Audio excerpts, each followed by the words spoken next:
Welcome to this week's Nexus Mutual community call. It's great to have you here as we dive into the latest updates from the Nexus Mutual ecosystem. Here is what we've got on today's agenda.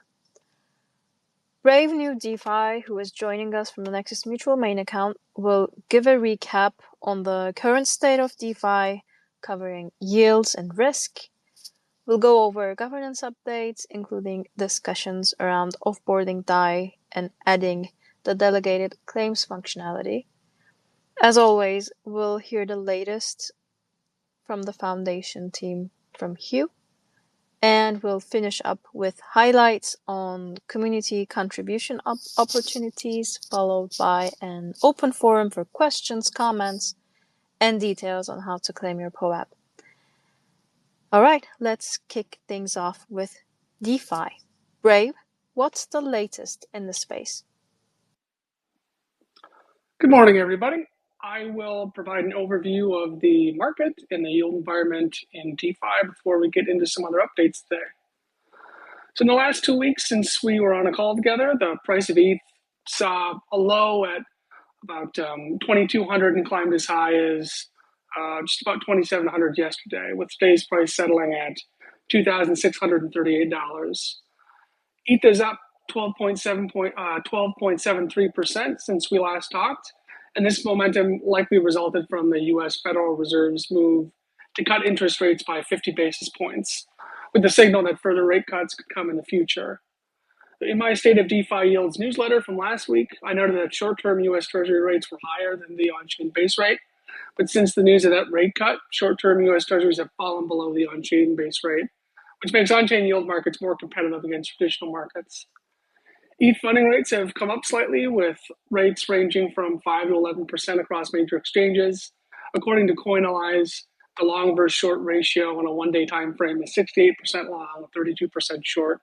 So we're starting to see more bullish momentum in the market, but in my opinion, it's still too soon to tell which direction we're heading in.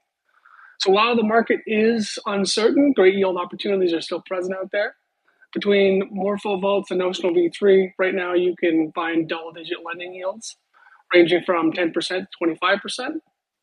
Other markets like Aave, Compound, Moonwell, and many Morpho Vaults offer yields at about or above the current U.S. Treasury rates level.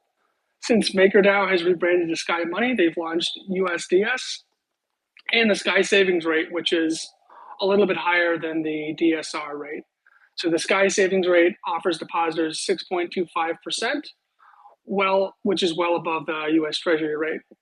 USDS holders can also stake their USDS in the Sky protocol to earn Sky token rewards, but that's separate from the Sky Savings rate. As I highlighted in last week's issue of the State of DeFi Yields, contango markets offer yields ranging from 5% to 30%, with the median yield in the 20% range. There's quite a few opportunities for ETH, LSTs, and LRTs on contango as well. So that's been one market that I've been noting in my newsletter. Yields on extra finance have also been high for leverage farmers, with the DOLA USDC farm earning 18.65% on average over the last 30 days. So there's still quite a few good yield opportunities out there. I'll be covering the latest ones in this week's issue of the State of DeFi Yields, which comes out tomorrow. I also wrote a short summary on hacks and on-chain risks in the latest issue, which covered the $27 million PenPy hack and the $6 million Delta Prime hack. So while yields are available on-chain and you can get some solid yields in DeFi protocols, earning yield in DeFi does come with risks. At Nexus Mutual, we're working to make it easier to protect yourself against these risks. We have a variety of different cover products, but we've been working on one in particular with OpenCover to launch a new product to help people have all-in-one coverage that provides protection for leading protocols in one given network's ecosystem. So the first one that we're launching, which I talked about last week, is the base DeFi Pass, which includes protection across Aerodrome, Beefy, Compound V3, XtraFi, Moonwell, Morpho, Overnight, and Uniswap V3 for a fixed annual fee of 3.99%. So if you'd like to join the beta for the DeFi Base Pass, or the base DeFi Pass, head to the OpenCover X account or join the OpenCover Discord and fill out the request form so you can purchase your base DeFi Pass. If you want to learn more about the base DeFi Pass, head to the Nexus Mutual docs and check out the DeFi Pass cover entry under the cover products section. So with that, I will talk about some new listings in the Nexus Mutual UI and go over some updates from the investment committee's August newsletter. So in the last 2 weeks, we've added several new listings. We've added the Euler Finance V2 protocol cover listing. We've added a listing for Ajna Finance, Dolomite, AO Staking, Gamma Swap. All of those are protocol cover listings. We've also added the SUSDS Sky Savings Rate contract protocol cover. And then we've added 2 new bundle protocol cover products, which are both for EtherFi Liquid vaults. So the EtherFi Liquid Elixir stable vaults and the EtherFi Liquid usual stable vault. We've also updated a few of our listings to reflect protocol rebrands. So the MakerDAO CDP protocol cover was updated to Sky Money protocol cover. And the Morpho listing has been updated to Morpho plus Metamorpho vaults bundle protocol cover. All of the markets that are covered and all of the covered markets and vaults are outlined in the annex document that you can find in that listing as well. With that rebrand, it's a lot easier. Before we had listings split out by the risk curators for the markets, but this way, if you're in Morpho and you want to get covered, you just check those markets. If your markets are on there, then you can buy that coverage and protect yourself against risk in the Morpho and Morpho Vault smart contracts. And as always, if you have a listing that you'd like us to check out or review for a potential new listing, you can send me a DM on X, reach out to me in the Nexus Mutual Discord server, or send me a message through the contact form on the Nexus Mutual website. On to the updates from the investment committee. The IC shared the August investment update on the forum earlier this month. And I wanted to summarize this report for folks on the call today. Over the last month, the capital pool was reduced by 2.3% in ETH terms. The largest impact was from withdrawals via the RAM, which is the often cause of a reduction over time. There were 2.8K total redemptions, which reflected the exit of a large WNXM position in the month of August. There's been a large positive FX impact as a result of stablecoin holdings due to the drop in the ETH price over the month of August, as well as an above average result from cover fees.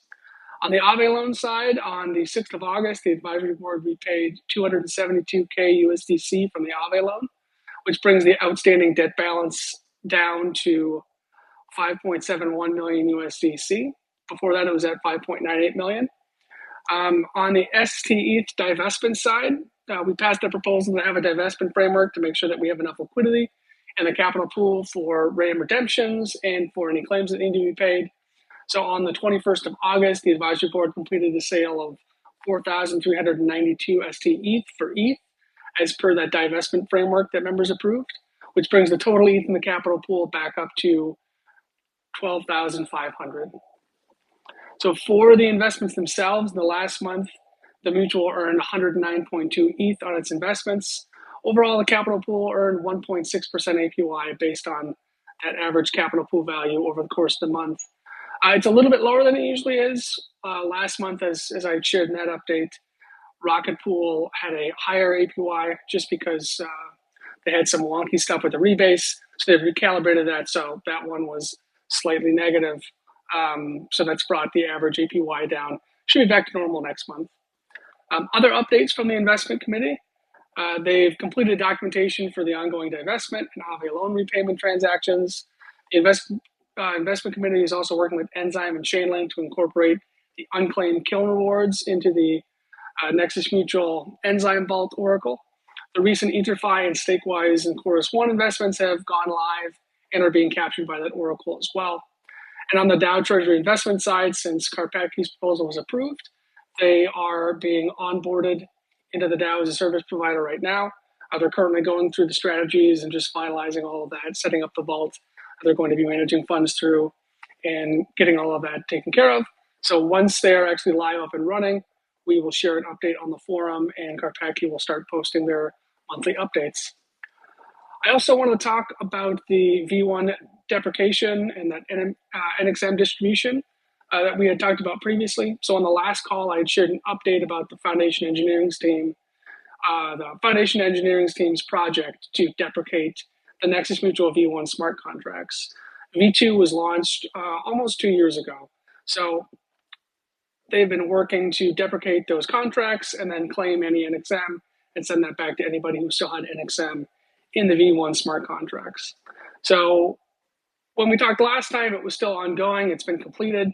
So if you had any NXM in the V1 smart contracts, that's been claimed and sent back to you by the foundation engineering team. They covered all the gas costs. So if you see NXM in your wallet and you weren't expecting it, it's because you had NXM in the Nexus Mutual V1 contracts. So if you had NXM in the V1 contracts from cover deposits, claim assessment stakes, staking rewards, or NXM stakes that were in the pooled staking contract, which is where you would have staked them for risk assessment in V1, that NXM is now in your wallet. And as a reminder, you can always verify the legitimacy of the token by checking it against the official token contract address, and you can find that at sdk.nexusmutual.io. If you have any questions about this, feel free to reach out to us through the contact form on the website or open a ticket in the Nexus Mutual Discord server. So on the governance updates side, we've got 3 proposals that are on the forum. I'd like to go through and just summarize these 3 proposals. They're all RFCs, so they're open for review and comment here over the next couple of weeks. The first one we can get started with is the RFC to approve the addition of delegated claims for select product types. So the foundation and DAO teams have been prioritizing growth in cover sales and onboarding new syndicates. And when I say syndicates, I mean staking pool managers that have an existing distribution pipeline. So we're currently working to onboard a new syndicate that can meaningfully contribute to the growth of cover sales. And this syndicate will require additional functionality to offer new product types through their staking pool. And this functionality, they need is specifically the ability to delegate claim assessment to a specific Ethereum address, which they would have as a designated assessor if claims come through. So this functionality would enable certain product types to have a designated third-party claim assessor as defined in the cover wording for that product type. If someone were to buy cover for a product type with delegated claims enabled, then claims for that product type could only be assessed by that designated claim assessor. So I have proposed on the forum that members approve the addition of delegated claims functionality for select product types. This will be for bespoke deals with some of these new syndicates. It's not going to be for all product types. Most of our product types, like protocol cover and bundle protocol cover, will stay the same with the same claims functionality. This will just be for certain deals and will definitely be denoted in the UI if this is approved. So if this were approved, then the mutual could work with select staking pool managers to create new cover products that would have that requirement to have a designated claim assessor, rather than opening that claim vote to all members, as we currently do for most of our product types. This would allow specialized assessors to review a claim, and this would allow us to open up new lines of business and onboard other syndicates. We've had a few other syndicates that have indicated that this is functionality that they would really like, and it's kind of a requirement for them to become onboarded into the mutual. So I hope that you'll check out this RFC on the forum. This is going to be open for review until the 3rd of October. And if there's no substantial comments, this has already been on the forum since the 19th of September. If there's no substantial comments and feedback during that review period, then this RFC is going to transition to an NMPIP. And that NMPIP will be open for review for at least 7 days before moving to an on-chain vote, which is currently scheduled for the 17th of October, which is a Thursday. Before I move on, are there any questions about this RFC before I move over to a review of the next proposal?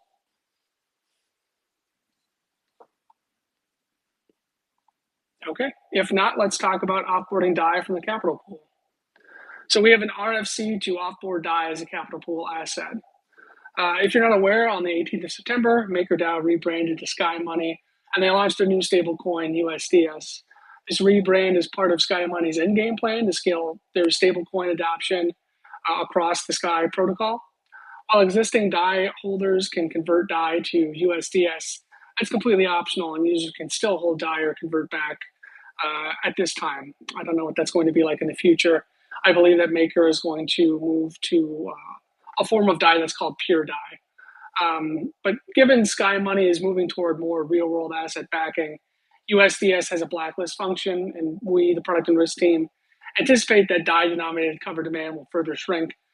I've proposed that Nexus Mutual members vote to offboard DAI as a capital pool asset and grant the advisory board the power to complete the 4 stages of offboarding, which are disabling DAI-denominated cover buys at the user interface level, waiting for the last DAI cover to expire and the grace period for that cover to end, which typically for most products is 35 days. And then swapping all DAI in the capital pool for USDC. And the fourth stage would be offboarding DAI as an asset in the capital pool. So since USDC was onboarded to the capital pool and enabled as a cover denomination type, USDC has grown to represent 43% of total active cover, while DAI cover has dropped to just 20% of total active cover.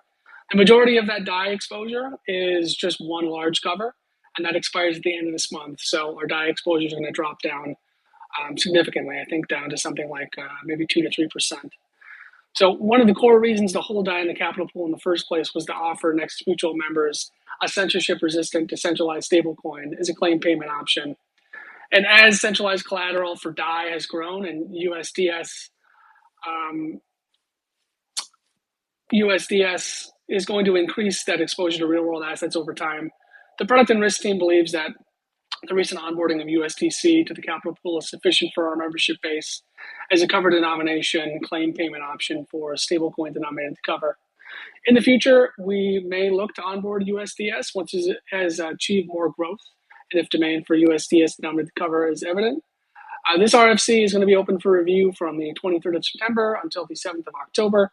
If there are no substantial comments and feedback during the review period, then this will transition to an NMPIP, and then this one would be up for review for at least 7 days, and it's currently scheduled to go to an on-chain vote on the 17th of October, which again is a Thursday. Any questions about this proposal before I move on to the next one? Okay.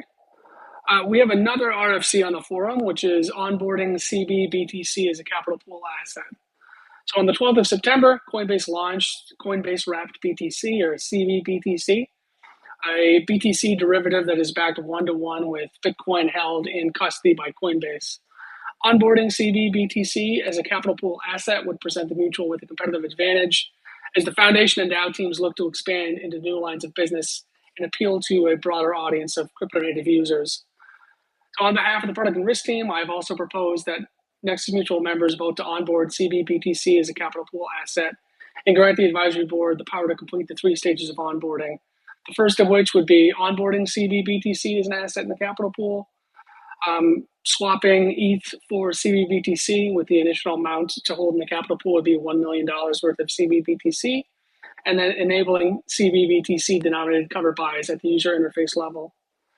So why cbBTC? I've outlined in great detail on the forum the business cases and the risks of onboarding, but the quick summary for the business cases is that cbBTC has grown really quickly. It launched just 2 weeks ago and it's already reached a market cap of 185.8 million as of this morning, with 2,944 BTC backing cbBTC. This puts cbBTC in the top 20 of bridged protocol TVL rankings on DeFi Llama in just 2 weeks' time. cbBTC is poised for growth at the institutional layer and across DeFi, as major lending protocols have already worked to onboard this asset into their markets if they're not currently working on it right now. Given Coinbase is the primary custodian for both the BTC and ETH ETFs, there's a high likelihood that cbBTC's market share will grow substantially by the end of 2024. Onboarding this as a capital pool asset would also provide the mutual with a competitive advantage as we look to expand into new lines of businesses. These cbBTC denominated covers would also be a first for any on-chain or off-chain market, which can really help the mutual appeal to crypto native and institutional users primarily holding BTC. This would also help us tap into some capital-starved markets, such as underwriting cover for BTC mining operations, which could really help further scale cover sales. The mutual would also be the only provider in the market offering BTC denominated cover to these businesses. So this could result in some real tangible growth. And then with the introduction of restaking across the Ethereum and Bitcoin networks, there are now yield opportunities available to BTC holders outside of standard DeFi yields. So the growth in yield opportunities for BTC derivatives opens up a potential new line of business for the mutual based on smart contract and slashing risk. So I have a lot more information in this proposal. If you want to check that out, the business case, the risk associated with onboarding cbBTC to the capital pool, see that RFC on the forum. That RFC is going to be open for review from today, the 24th of September, until the 8th of October. If there are no substantial comments and feedback during that period, then this RFC is going to transition to an NNPIP. That's going to be open for at least 7 days of review before moving to an on-chain vote, which is also scheduled for the 17th of October, which is the Thursday. So we look forward to everyone checking out those proposals on the forum, reviewing and leaving any comments or feedback. Just one last thing here is, are there any questions on this RFC before I hand things over to Hugh on the foundation side?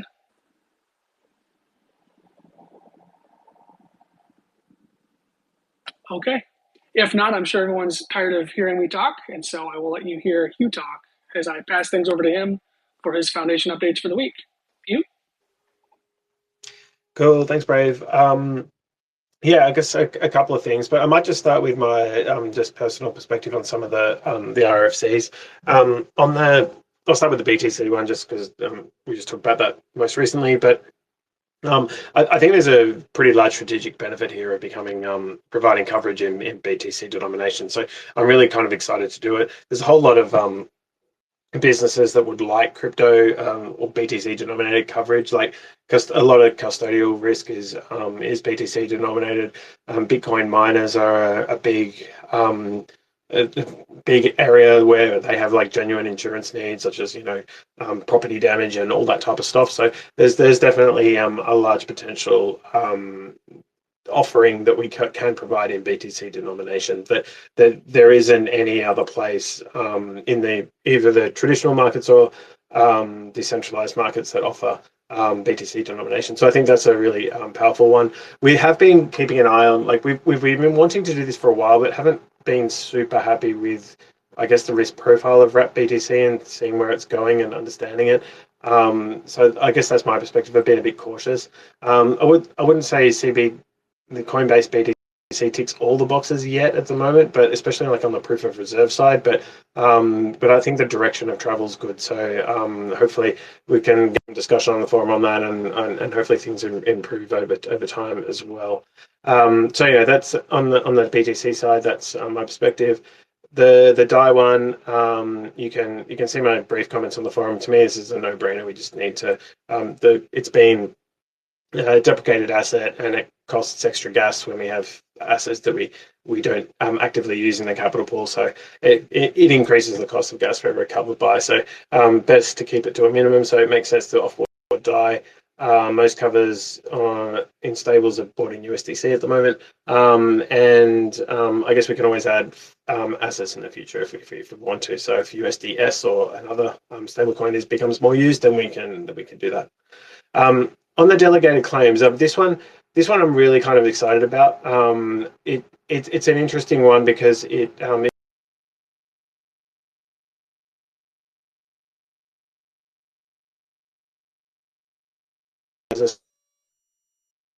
for the members of the mutual to consider from do we want to enable this type of stuff?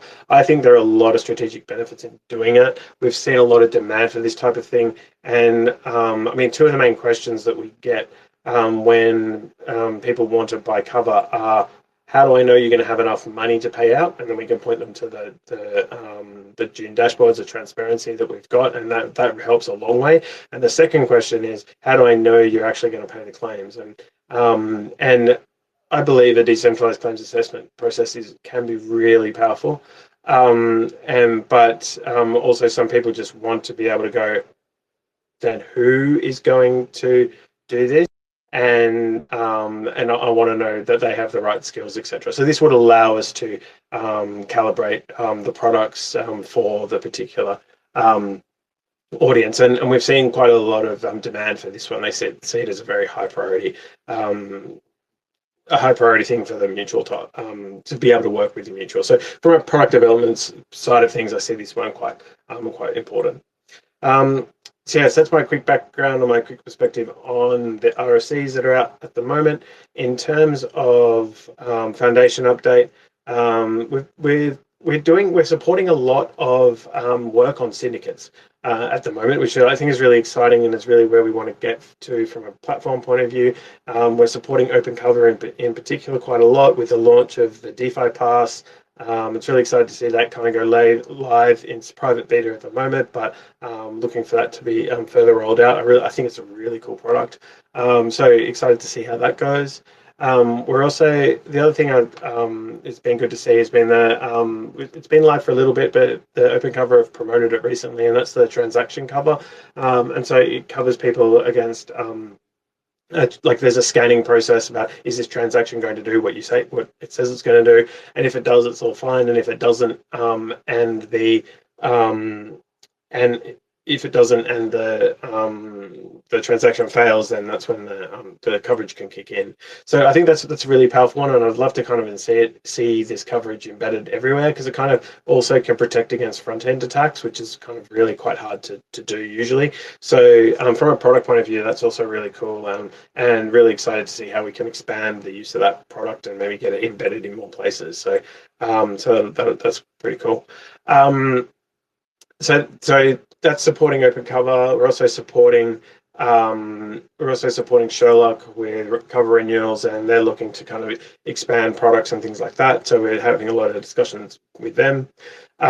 We've been working. I've mentioned this a few times, but we still kind of can't announce stuff yet. But we're working behind the scenes with a broking operation at the moment. And they're kind of just getting set up and stuff. So we're discussing a few potential deals with them as well, which is really quite cool. And they're looking to become a syndicate as well, which is great, a staking pool. And we're also working with InShare, which are the people that are behind TRM, the retail mutual deal, which is one of our cool real world asset real world deals, which covers like just genuine like non crypto risks. And so it's good, and they're looking to potentially transform into a syndicate as well. So that would be really cool as well. But definitely early stages, takes a while to happen. But I think there's a lot of work from the foundation side on the BD, it's aspects, bespoke deals, supporting syndicates. Then on the engineering side, we're going through a pretty solid backlog of product enhancements to roll out, whether that's making more flexibility on the swaps that we're working on, the cover edits, the delegated claims. Hopefully, we're doing some prep work on there. We're also looking at limit orders so that you can do signing a message and then a bot can pick up and execute the cover buy, which can allow some very cool UX type features. So I think I mentioned that one before, but yeah, so we've got a really solid pipeline on the engineering side, as well as continuous enhancements to the UI. So I think that probably gives you a decent flavor of what we're working on from the foundation perspective. So yeah, happy to take questions on that if you have them. Thanks, you. If there are no questions at the moment, you know where to find us. You can always ask them later on our Discord. I'll move on and provide an overview of the last week in numbers. In the past week, the mutual sold $764,600 worth of cover, and members earned $3,500 in fees, with a weighted average expiry of 15 days. Total active cover now stands at $73.5 million as of the start of this week across various cover types and staking pools. You can explore all this data on the DAO maintained covers data dashboard on Dune. It is available at Nexus Mutual's Dune profile at dune.com/nexus_mutual. We'll also be providing more updates on staking and rewards soon, as the DAO R&D team is finalizing the staking dashboard. I would also like to highlight that early access sales from the base DeFi pass, which both Brave and Hugh has mentioned throughout the call, the DeFi pass protects assets deposited in base with a single purchase, and it has contributed to over 25% of all cover sales this week. The base DeFi pass was developed in partnership with OpenCover. For more details, please visit the Nexus Mutual documentation at docs.nexusmutual.io and keep an eye on our socials for further updates on this really cool new product. That wraps up the week in numbers. If you'd like to learn more about it, check out the governance forum. We have weekly analysis, and we'll soon have a brand new dashboard focusing on our weekly growth. I'd like to jump on and talk a little about events that we are happy to provide tickets for. If you are in New York City on 30 September, in a few days, and are interested in learning more about the node operator risk standard, then you're in luck, because we're hosting a ticket giveaway for our community. So what is NORS, or the Node Operator Risk Standard? It's a framework designed to promote enterprise-grade security and operational excellence for Ethereum node operators. The goal is to establish rigorous staking risk management standards backed by third-party certification to ensure top-tier reliability in the ecosystem. The NORS New York launch event is going to be a full day of insightful conversations with industry experts, followed by a happy hour sponsored by Liquid Collective and Block Demon. The event will take place in the Meatpacking District. It's going to be an exciting opportunity to dive deeper into the world of staking risk and connect with others who are just as passionate about the future of Ethereum and staking. Don't forget to enter our ticket giveaway. The details you can find on Nexus Mutual Discord on announcements. And yeah, join us for this incredible day. All right. Now I'd like to open the floor for any questions or comments. Feel free to raise your hand here or drop your question in the chat if you have them.